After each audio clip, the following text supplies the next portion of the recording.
এখানে আমাদের 8টা হাঁস আছে। কেউ ভালো আছো? আমাদের ব্রাউনি, এই যে এটার নামটা অনেক অদ্ভুত। রিসেন্টলি কয়েকদিনের মধ্যে ডিম দিবে। আসসালামু আলাইকুম, this is Papon from world Bengali and you are welcome to my planet. এটা হচ্ছে আমার ফার্মের অবস্থা। সব থেকে বড় গুড নিউজ হচ্ছে আমরা যেই টার্কির বাচ্চাটা কিনছিলাম, একটা দুটা তিনটা, এটার মধ্যে আমাদের মেল ফিমেলটা ওটা এখনই ডিম আইসা পড়ছে। রিসেন্টলি কয়েকদিনের মধ্যে ডিম দিবে। আর কারণ কি ওর চাল চলনে বোঝা যাচ্ছে এরকম ভাবে, ইভেন ওর বডি কন্ডিশন দিকেও ওরকম একটা মানে বুঝে যেতেছে যে ওর ডিম দেওয়ার টাইম আসছে। এটা ওর থেকে একটু বয়সে ছোট, দেখছো তাঁতির ও ডিম দিবে না। আর তিতির গুলার অবস্থা অনেক খারাপ, কারণ এগুলা জাস্ট দৌড়াদৌড়ি করে আর খাওয়া দাওয়া করে। এই পর্যন্ত ওদেরকে ম্যাটিং করতে দেখি নাই। ইভেন আমি জানি না যে এখানে মেল কয়টা আছে ফিমেল কয়টা আছে। আর এদিকে আমাদের দেশি মুরগির অবস্থা, এই যে এটা আমি একটা ফিল্ড ব্যাগ কিনছিলাম অনেকদিন আগে। এটা আসলে আমার দেশি মুরগির সাথে রাখছি, কারণ ফিল্ড ব্যাগ বাচ্চা আমার সব থেকে ভালো লাগে। এই হচ্ছে আমার বর্তমানে সেট আপ। এখন ওদেরকে আমি খাবার দিব। ওদেরকে কিভাবে খাবার দেয় এটা আমি দেখাই একটু। ওদের খাবার দেওয়ার ব্যাপারটা খুব ইন্টারেস্টিং। কারণ কি ওরা এখন মানে 2 বেলা খাবার পায়। আগে ওরা 3-4 বেলা খাবার পাইতো, বাট এখন অনেকগুলো দেখে আমি সময় মতো টাইম মতো খাবার দেওয়ার ট্রাই করি। আমার এখানে সবকিছু ডিম দিচ্ছে। জাস্ট আমার এই টার্কি গুলা ডিম দেওয়া শুরু করে না এখনো, যেহেতু ওদের সিজন এসে পড়ছে, সো রিসেন্ট ওরা ডিম দিবে। এই বাচ্চাটা কিনছিলাম আমি অলমোস্ট আরো 2 মাস আগে। ওর গ্রোথটা আটকায় গেছে, বাট সৌন্দর্যটা আটকায় নাই। এটা হচ্ছে একটা ফুলের মতো। বেসিক্যালি এটা হচ্ছে একটা ফিল্ডব্যাক ফ্রিজেল পুলিশ ক্যাপ, মানে এটার নামটা অনেক অদ্ভুত। আমি পুলিশ ক্যাপ আগে পরে দেখছি, আবার ফিল্ড ব্যাগও দেখছি। অলমোস্ট ফিল্ড ব্যাগ আমার দুইটা আছে, বাট ও হচ্ছে ফিল্ড ব্যাগও আবার আপনার ওর যে পুলিশ ক্যাপও, মানে দুইটা মিক্স এটা, অথবা এটা একটা ব্রিড হতে পারে। ফেন্স আইটেম নিয়ে আমার আইডিয়া একটু কম। যেমন আমাদের ফিল্ড ব্যাগ যে মোরগটা আছে ওর মতো ওর অবস্থা। আমি দেখাই, এই যে ওর মতো ওর পশম উল্টানো আছে।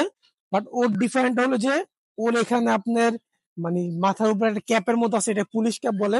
আমার বাসায় ফেন্সি মুরগি বলতে এই একটা আপাতত আছে। ফিল্ডব্যাকও ফেন্সি বলা যায়, বাট দেশির মধ্যে ফিল্ডব্যাক হয়, তো ফিল্ডব্যাকটা ওরকম ফেন্সি বলা যায় না। এখন ওর গ্রোথটা একটু আটকে গেছে মেবি শীত দেখা। আর ওরকম আমি ছাড়িও না, কারণ এখানে যেহেতু অনেক দেশি মুরগি আছে, ওকে ছাড়লে অ্যাটাক করে অথবা ও একটু ক্ষতি হইতে পারে। এই জন্য ওকে আমি খাঁচায় রাখি। নিশ্চয়ই ওর জন্য আমি একটা ফিমেল অথবা মেল আনবো, কারণ এখনো বুঝতেছি না ও মেল নাকি ফিমেল। বাট সুন্দর হয়েছে কিন্তু অনেক, মাসাল দিলে। ওকে আমরা দেশের সাথে রাখবো, দেখা যাক দেশের সাথে ব্রিড করার পর কিরকম রেজাল্ট আসে। এটা হচ্ছে আমার ফার্মের একটা ছোট্টখাটো গোডাউন, এটার ভিতরে সবকিছু খাবার আছে। আগে ব্যাপারটা এমন ছিল যে আমি সবকিছু অগোছালো ভাবে রাখতাম, বাট যখন আমি অনেকগুলো মুরগি কিনছি অথবা আমার এখানে পেটস বাড়ছে, তো ব্যাপারগুলো আমি একদম গুছিয়ে ফেলাইছি। তো এখন আমি ওদেরকে খাবার দিব। কি খাবার দিয়ে একটু দেখাই আমি। এটা হচ্ছে ওদের অবস্থা। ওদের খাবারের টাইম হয়ে গেছে, যে ওরা সবাই খাবারের আশেপাশে আছে। আমি খাবারটা দেখো কি খাবার দিই আমি। এখানে আছে লেয়ার 1। যেহেতু আমার মুরগিগুলো সবগুলো অলমোস্ট একদম অ্যাডাল্ট, সো লেয়ার 1টা মাস্ট। লেয়ার 1 ছাড়া আপনি মুরগি পালতে পারবেন না। এটা যদি আপনি ন্যাচারাল ফুড দেখেন, এই দেখেন সেই দেখেন, লেয়ার 1 মাস্ট। লেয়ার 1 আপনাকে দেওয়া লাগবেই। লেয়ার 1 এর পর এখন আমি দিব সব থেকে ইম্পর্টেন্ট, লেয়ার 1 থেকে ইম্পর্টেন্ট, কারণ মুরগি পালতে হলে আপনার জিনিস দরকার। সেটা হচ্ছে এখানে আছে দিস ওয়ান, হচ্ছে ধান। ধান হচ্ছে হাঁসের জন্য মুরগির জন্য ডিম পাড়া বেস্ট। অনেকে ধান দেয় না, অনেকে দেয়, বাট আমার মতে ধান সব থেকে ইম্পর্টেন্ট। এখন সিক্রেট ইনগ্রিডিয়েন্টস যেটা আমি নর্মালি ইউজ করি, অনেকে ইউজ করে না, সে হচ্ছে এই লবণটা। এখানে হালকা একটু সামান্য একটু লবণ নিয়ে নিছি, এখন মিক্স। আর এই যে বাইরের অবস্থা, সবাই খাওয়ার জন্য অপেক্ষা আছে।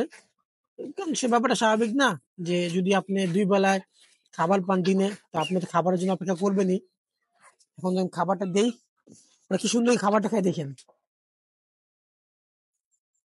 আয় আয় আয় আয় আয় আয় আয় আয় আয় আয় আয় আয় আয় আয় আয় আয় আয়। হাঁটা যেতেছে না দিক দিয়া, হাঁটা কষ্টকর।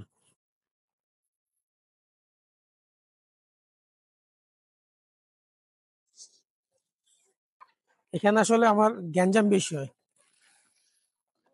কারণ অনেক টাইপের জিনিসপত্র, শুধু মুরগি যে এমন না। আর এইগুলো হচ্ছে আমি আমার পার্সোনাল পেজ দেখাও, এখানে আমার পার্সোনাল একটা স্কোয়াড আছে। আয় আয় আয় আয় আয় এটা আমার হাতে খাবে। এদেরকে হাতে খাবে কারণ ওইখানে অনেকটা আলফা আছে, যেমন ও এখানে একাই খায়, ও কাউ খাইতে দেন না। এখানে একটা আমাদের আলফা আছে, একাই খায়। আর এই মোরগটা, তো যারা এখানে সুবিধা বঞ্চিত মানে বৈষম্য বিরোধী, এই জন্য যাদের মানে যাদের বৈষম্য এখানে, ওরা এখানে এক্সট্রা খায়। আমাদের ওই যে এটা হচ্ছে মেল হাঁস। আসলে আমার এখানে মেল ফিমেল কয়টা আমি ঠিক প্রপারলি বলতে পারতেছি না। আর আমি আমার হাঁসগুলো কোথায় রাখি আমি একটু দেখাই। আগে ছিল যে আমি রুমে রাখতাম, বাট এখন ব্যাপারটা অন্যরকম করছি। এই খাঁচাটা ভিডিওতে দেখছি নি, এটা আমি ভিডিওতে বলে দিচ্ছি এটা আমি কত টাকা দিয়ে বানাইছি, কিভাবে বানাইছি, এভরিথিং। তো এটার একটা একটু উদ্দেশ্য হচ্ছে এখানে আমার তিতির মুরগিগুলো রাখি।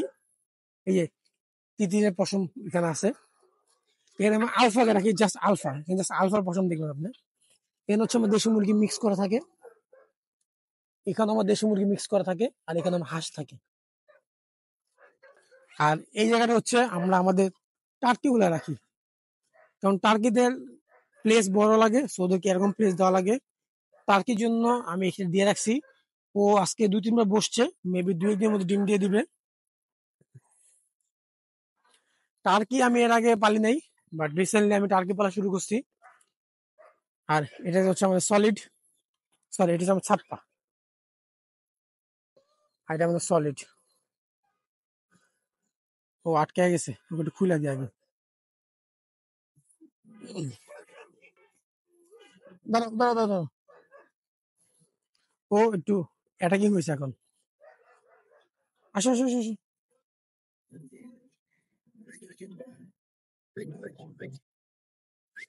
এই যে, বাট যখন আপনি সামনে যাবো তখন ওদের নর্মাল একদম। আগে ঝামেলা করতো, এখন একদম ওদের শিং গুলো এখন বিশাল বড় বড় হয়েছে, সাইজও আগে তখন ডেভেলপ হয়েছে। কেউ ভালো আছো? কো কো কো কো কো। দাঁত 2 দাঁত মতো হয়েছে ওদের। এই একটু শান্ত, বাট এই একটু অ্যাগ্রেসিভ। ওই অ্যাগ্রেসিভনেসটা আসলে রিসেন্টলি আসছে, আগে হয় না এরকম ভাবে। এই যে সবগুলা খাওয়া দাওয়া করতেছে, বাট এখানেও কিছু আছে যেগুলো আপনার এখানে খাইতে পারে না, ওদেরকে আলাদা খাবার দেওয়া লাগে। যেমন এই যে এই মুরগিটা, ওকে আমি কখনোই আমার সামনে পাই না। ও থাকে চালে চালে অথবা গাছের উপরে। আর আমাদের মোস্ট ফেমাস আমাদের ব্রাউনি, এ সবসময় আমার আশেপাশে থাকতে পছন্দ করে, কিন্তু যেহেতু ওর সাইজটা একটু বড়, ওকে আশেপাশে রাখা সম্ভব হয় না। ওই যে ওই যে হাত চাচ্ছে, কারণ কি ওর ভিটামিন অভাব। এটা শীতটা একটু পড়লে আমি ভিটামিন দিব ওকে। আর ওকে এখনো কৃমি করানো হয় নাই, ডিওয়ার্মিং করে তারপর ভিটামিন দিব। ও খেলতে অনেক পছন্দ করে। আর ও এখন অনেক খুব অ্যাগ্রেসিভ, মানে একটা শাহিয়াল গরু, ষাঁড় গরু তো একটু অ্যাগ্রেসিভ বিহেভিয়ার করবে, ব্যাপারটা নর্মাল। যেগুলো আমার পিছু পিছু করবে সারাদিন, যেখানে যাবো ওরা থাকবে। আর এটা হচ্ছে আমাদের হাঁসের অন্য কি স্কোয়াড। এখানে আমাদের 8টা হাঁস আছে, ছিল অলমোস্ট 10টা, 2টা মারা গেছে শীতের মধ্যে, 8টা আছে। এই 8টা হচ্ছে আমার এখানেই থাকে। আরেকটা জিনিস দেখাই সব থেকে ইন্টারেস্টিং, সেটা হচ্ছে আমাদের ফিসেন্ট। আমার অনেক আগে থেকে ইচ্ছা ছিল যে আমি ফিসেন্ট অথবা ময়ূর এগুলো ছাড়ে পালবো, বাট কিনে হয় আমি ছাড়ে পালবো কিভাবে। কিন্তু রিসেন্টলি আমি এগুলো ছাড়তেছি, আর ওরা আমাদের এখানে ফার্মে ভালোই হাঁটাচলা করতেছে। স্পেশালি ওই যে ওই কোনাটায়, এই যেখানে অনেকগুলা বালি দেওয়া আছে, এখানে ও গোসল করে, মানে যেটাকে গোসল করে বলে আসলে পাখি ওরা, মানে এরকম মুরগি টাইপের যারা, ওরা পানি দিয়ে গোসল করে না, বালি দিয়ে গোসল করে। যে এখানে দেখবেন এরকম জায়গায় গোসল করে ওরা। তো এই জন্য ওকে আমি ছাড়ে রাখছি, ওর কোনো মেল নাই, বাট রিসেন্টলি মেল আনার ট্রাই করতেছি আমি। আর ভাগ্য কি আমার খারাপ নাকি ওদের খারাপ জানি না, যখন আমি কিছু কিনতে নেই ওটা প্রাইস একদম হাই হয়ে যায়, বাট যখন সেল দিতে নেই তখন এটা প্রাইস একদম লো হয়ে যায়। আল্লাহ মালুম কি হয়। তো আজকে ভিডিও এখানে শেষ। Thanks for watching, stay tune, আল্লাহ হাফেজ।